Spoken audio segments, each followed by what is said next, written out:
elected. I don't know how many, you'll tell us that part, but elected to different levels, moving on up the scale on her way to national leadership for sure in government. Senator Herron represents Senator Herron represents Kentucky's 35th Senate District and has dedicated her life to advocacy and reform. In 2020, she worked with community and elected leaders to pass Breonna's Law at the local and state level, which would outlaw no-knock warrants in the state of Kentucky. Some of it passed, more work to be done, but these are two super bad individuals who are doing work within the community and also just growing in your leadership. And let me say that for us at Until Freedom, to watch the growth of this city and the individuals in the city has been incredible, because we know we had our little hands in different parts of how that happened. We promised Nicole, Hayden, when we first met, the first weekend we were here, the first night we sat down and had a conversation, we promised that not only would we not exploit the community, but that we would continue to be here and we would never leave.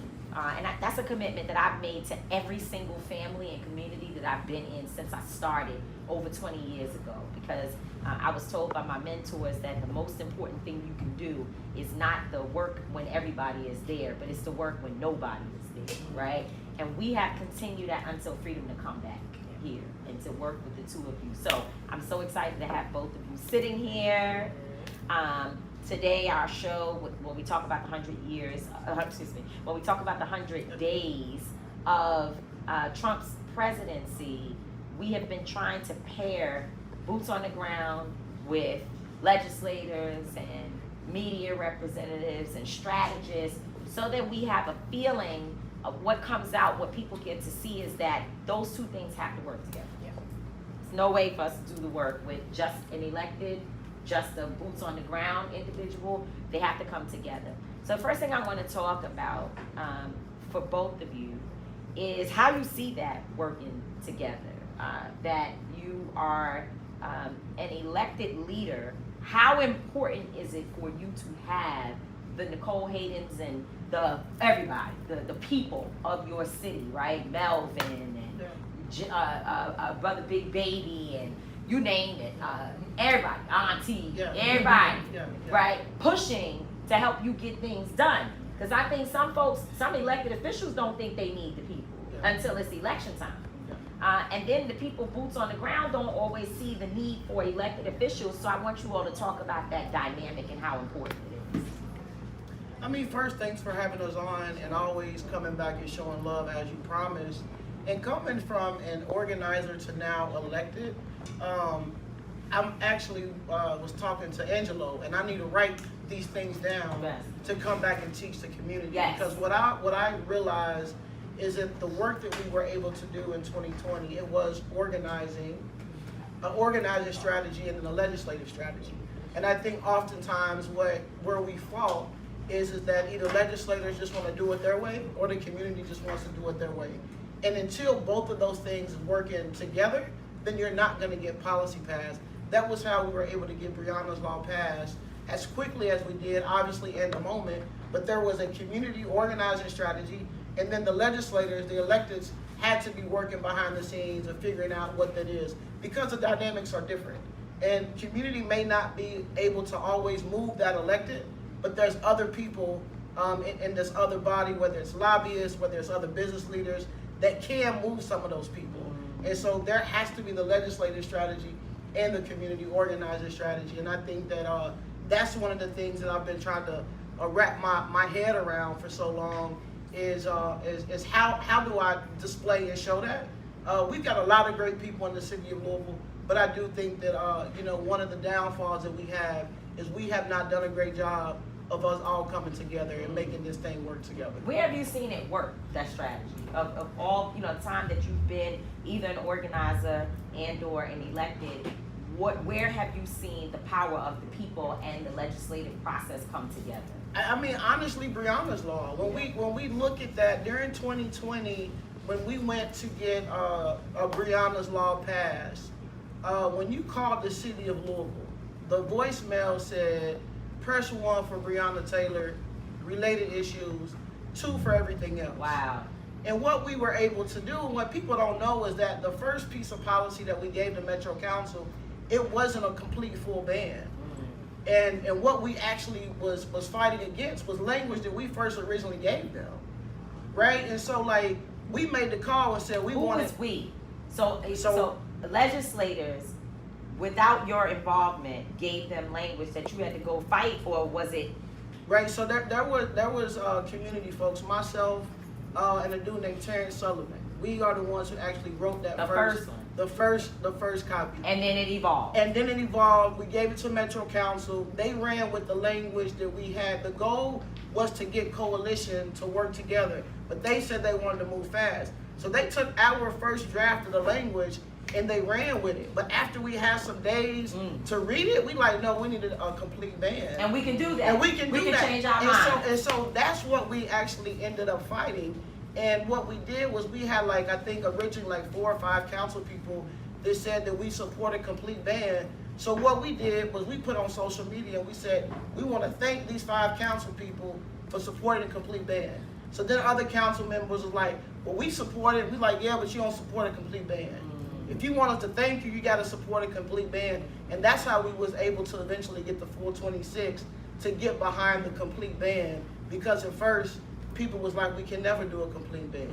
What if there's an emergency situation? What if my daughter's kidnapped? What if this is happening? Still not. And it's like, no, we know in real time, if it is that emergency situation, law enforcement can go in. If you hear shooting in a building, you can go in and respond. But let's be very clear that we need to do a complete ban and common sense, and in the moment lets you know when you can go in if it's an emergency. Talk about your, not so much the role in this, but your understanding of the importance of community and what the legislators are doing. Even like Keturah's been like my go-to. Keturah, what does this mean? Who does this? And that's what we've been doing in community, like really taking it back. Of course, we need the legislators and people at Metro Council to continue and push policy, but also got to keep in mind that people in community and neighborhoods don't know a lot of this language. And so the expectation of people to know what these things are, it's like, no, we got to take it back to the streets and educate our people. So that's really what we've been focusing on, like educate. What does a legislator do? What does a representative do? You know, basically having those conversations, having workshops, having training, and again, when it's time to vote, having those classes ahead of time, having those conversations early on so that people can be informed. So whether that is some bullet points on a piece of paper that we can share on social media, whether that's some bullet points that we can share in text. But a lot of people, believe it or not, just don't know what that is. And so we just been taking our time post 2020 is to really educate community and going inside of neighborhoods, inside of schools, and educating our youth, making sure, letting them know when they hit 17 that they can pre-register to vote. So we've been doing a lot of community engagement that way, like educating the community on like what can they do before it's time to vote, but also who's on the ballot beforehand and knowing what those roles really mean. Yeah, you know, not every legislator gives people access to be able to call them and ask questions. Is that the community organizer side of you, or do you just think all politicians ought to have their cell phone numbers floating around the whole community? I mean, I've worked with youth my whole life, so I've had the same numbers since I was like 18. And the reason why I've kept my same numbers, because sometimes I have young people call me who I worked with 10 or 15 years ago. And so I just have never gotten a different number. I mean, honestly, sometimes it's a gift and a curse. Yeah. Do people have too much access? Do people not? But I am of the community and for the community, and I want people to know that they can reach out to me. But I also have had to set some boundaries and get people to know and understand just because you have access to me doesn't mean you get to abuse it. And I also have to teach people, what my position is and what I'm able to do. But I believe given access, it's important, but it is a tight line because we have to also take care of ourselves Absolutely. in order for us to continue to do the work. How important is that you can pick up the phone, Nicole, and say, hey, I'm getting ready to go to a meeting and I don't know myself, right? Like, that's another problem that I think some of us, and I don't have this issue, I thank God that he delivered me from me knowing everything. I don't know. Yeah. It's okay.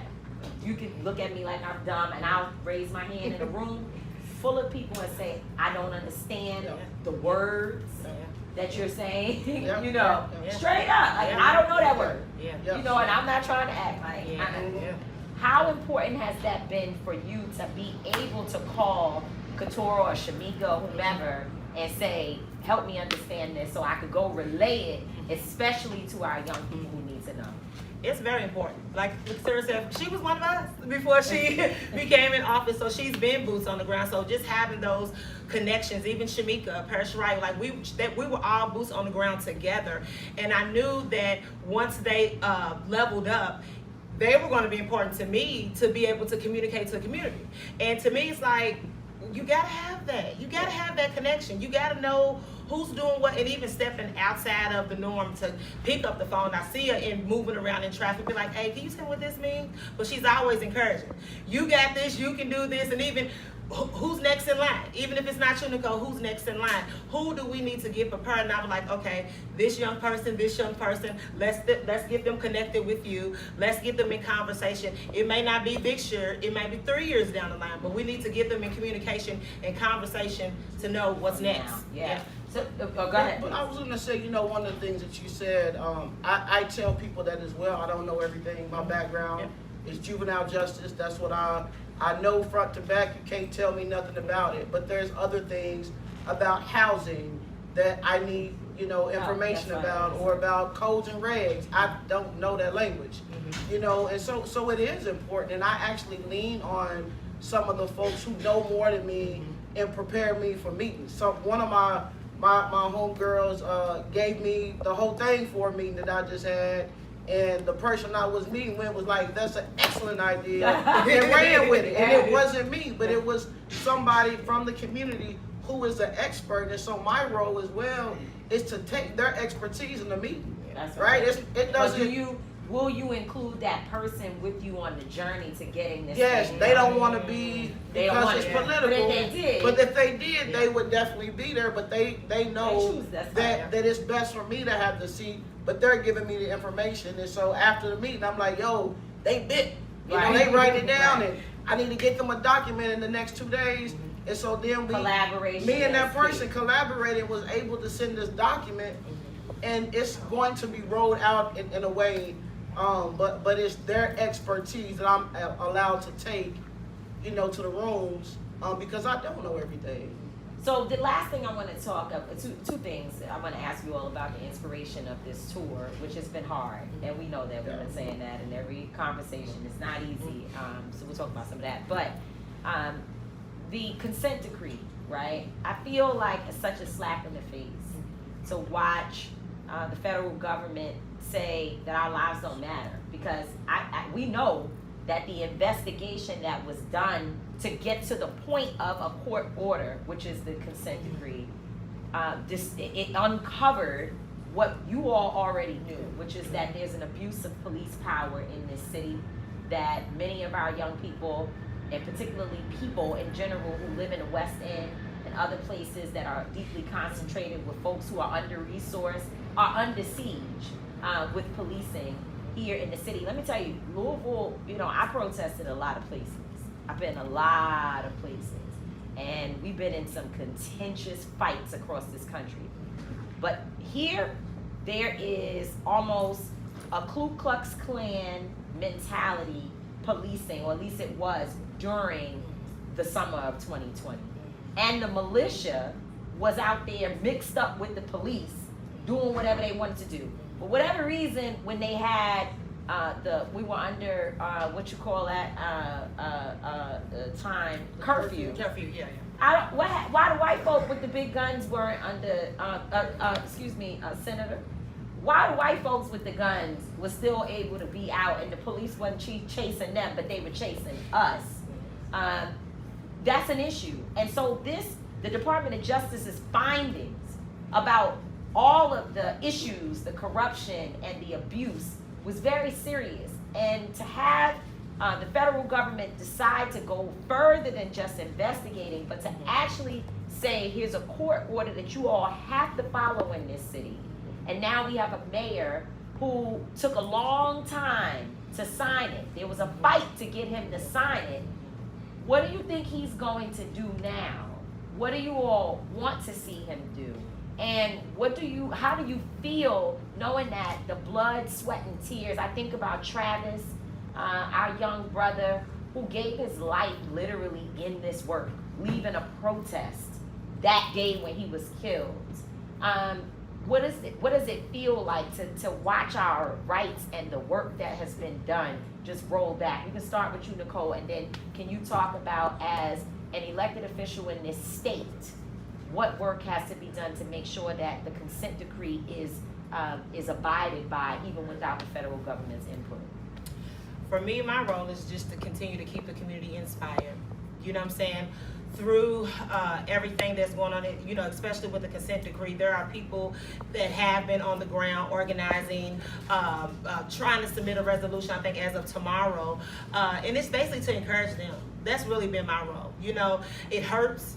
You know what I'm saying? To say it doesn't hurt, it hurts, you know.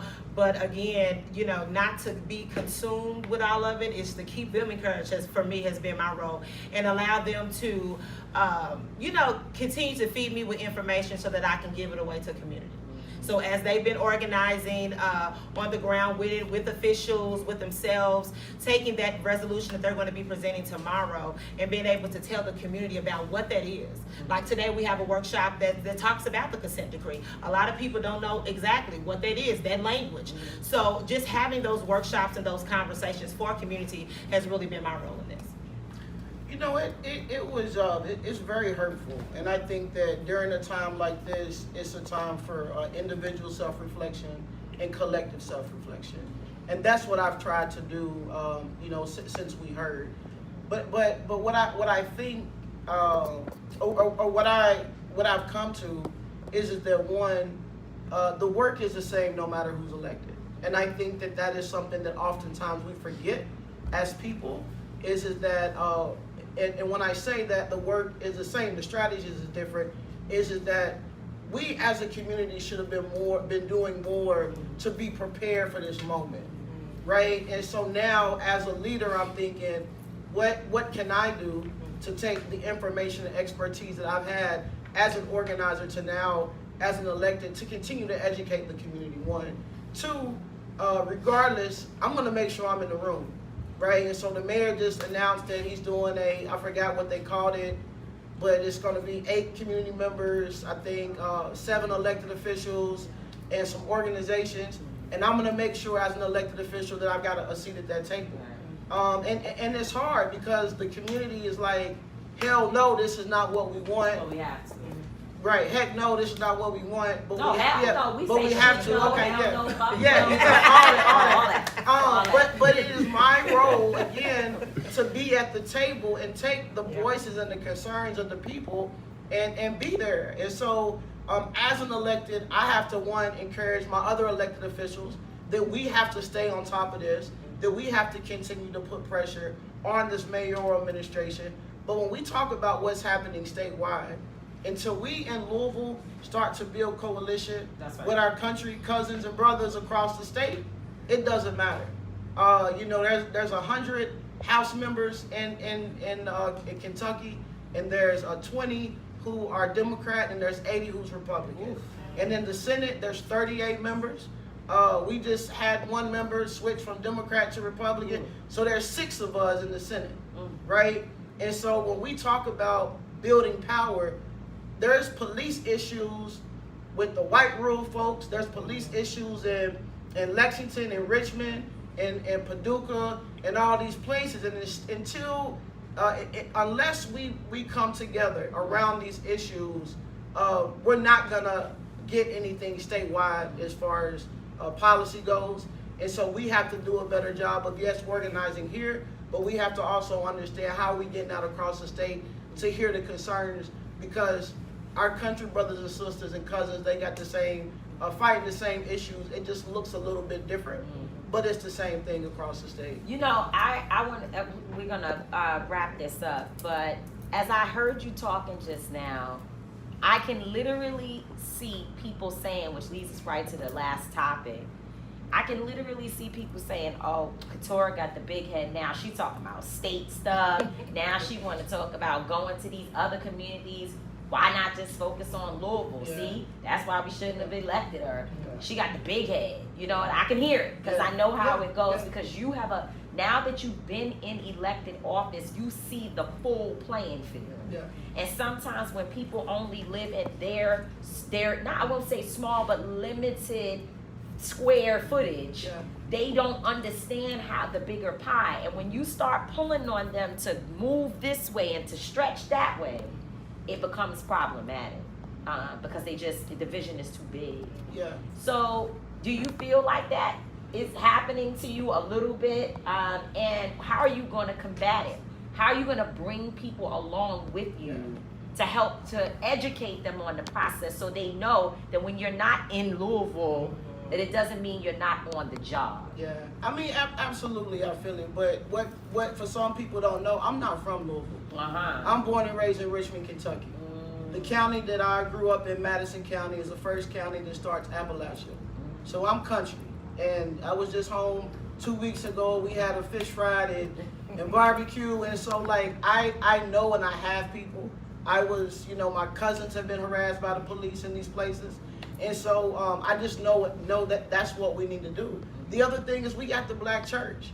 That is all over. You got the Baptist conventions. I'm AME. The AME still get together statewide. And so there are people. Yeah. And if we really want to be liberated, I mean, that's just what it is. And the people who don't want to be liberated, they're not going to come along with it. And I'm okay with that. And so for me, it is that I have to do my job and do what God has called me to do. Like, trust me.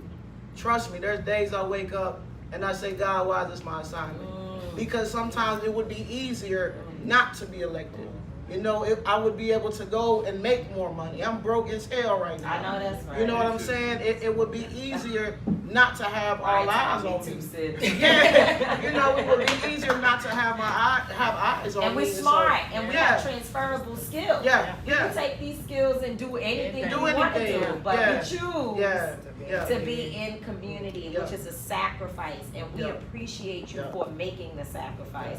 I remember the first time I met you, I had to bow down and apologize because we overlooked your presence and role in the Breonna's Law fight, and did a whole campaign with all these celebrities.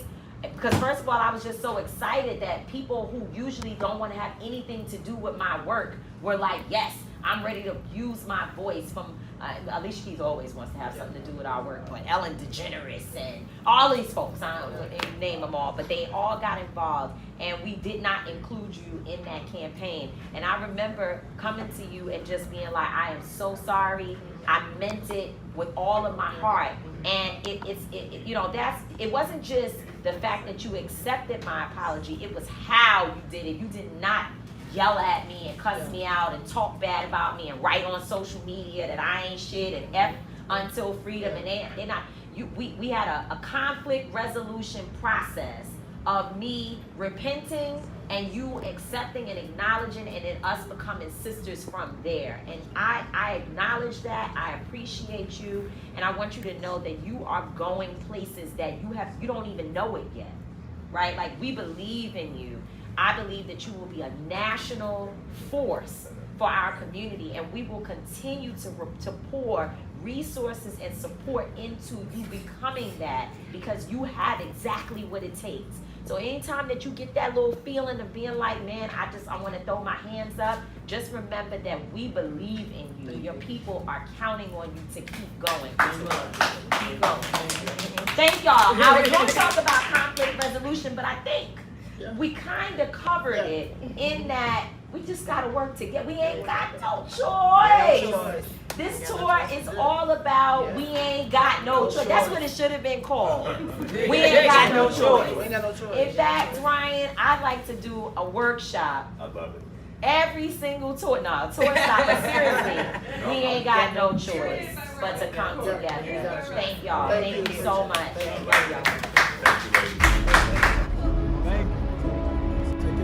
Why is everybody why Hey is y'all, the I'm police Tamika fighting Scott, against former us? Kentucky State Representative, and you're joining me today on State Watch Nights.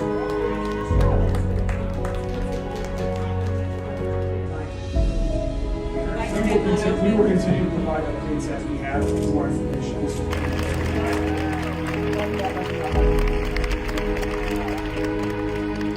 Former Kentucky State Representative, and you're joining me today on State Watch Nights.